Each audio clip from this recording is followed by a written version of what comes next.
भजन संहिता 1 और उसका 1।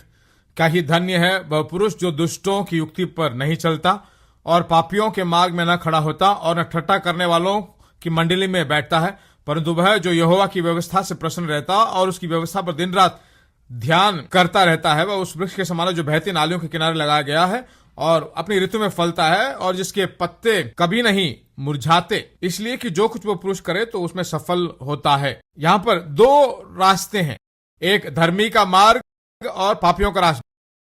बाइबल भर में 2 मार्ग हैं, एक पापियों का मार्ग और धर्मियों का मार्ग। पापियों के मार्ग में जाने से क्या होता है, बहुत सफलताएं आने लायक। जब दूसरे रास्ते जाते हो तो सफलताएं बहुत अच्छी तरह से मिलने लगता है। परमेश्वर के मार्ग में जाने से सफलता जल्दी नहीं मिलता। ठहरिए, वेट कीजिए। आज लोगों में बहुत बड़ी समस्या क्या है, वेट नहीं करना चाहते। दूसरी जगह में वेट करेंगे, KFC चिकन ऑर्डर करके वहां पर 20 मिनट बैठे रहेंगे। मालूम है, KFC चिकन में जाकर बिल डालने में 10 मिनट लगेगा। बिल डालने के बाद एक चेयर में जाकर 20 मिनट बैठने के बाद ही तुम्हें मिलेगा। उसमें टेंशन नहीं होता। पर वचन के अनुसार जिए और तुरंत ना आए तो टेंशन आ जाता है। वह उस घास के समान है जो बहती नालियों के किनारे लगा गया, ऐसे कहा है? नहीं, वह उस वृक्ष के समान है।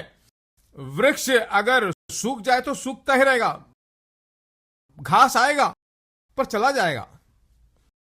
घास की तरह नहीं बल्कि वृक्ष की तरह वह होगा। परमेश्वर एक बात करने के लिए कहता है, करते हो लगातार करते रहे। बाइबल बताती है कि दान और दशमांश को जो है तुम गोदाम में लेकर आओ, तब आकाश के झरोखे खोलकर तुम्हें ऐसी आशीषों से मैं भरपूर करूंगा, तुम मुझे परख कर देखो। कितने समय में देगा बोला क्या, 1 हफ्ते में देने का बोला क्या? अगर तुम बोलो 1 ही हफ्ते में मिल जाएगा, क्या कभी टाइम बोला? टाइम नहीं बोला। उसने बोला और मैं कर रहा हूं, बस। आता है? हाँ, जरूर आएगा। परमेश्वर की रीति के अनुसार अगर एक व्यक्ति खड़ा है तो कभी हारेगा नहीं, कभी हारा है ऐसा इतिहास ही नहीं है। परमेश्वर ने बोला है, हाँ करिए। टट्ठा करने वालों की मंडली में बैठना मत। कौन है टट्ठा करने वाला?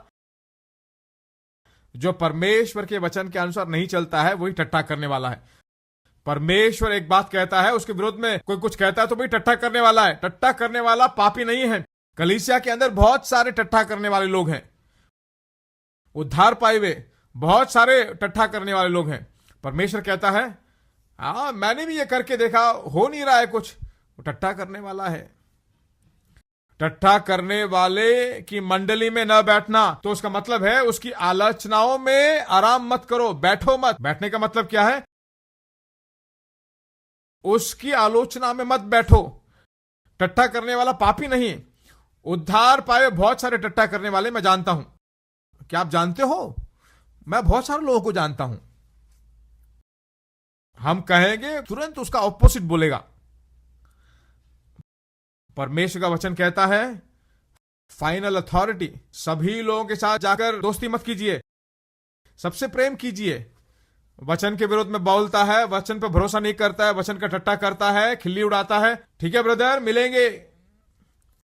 कब मिलेंगे? स्वर्ग में मिलेंगे। उसके बाद उसे देखिए ही मत।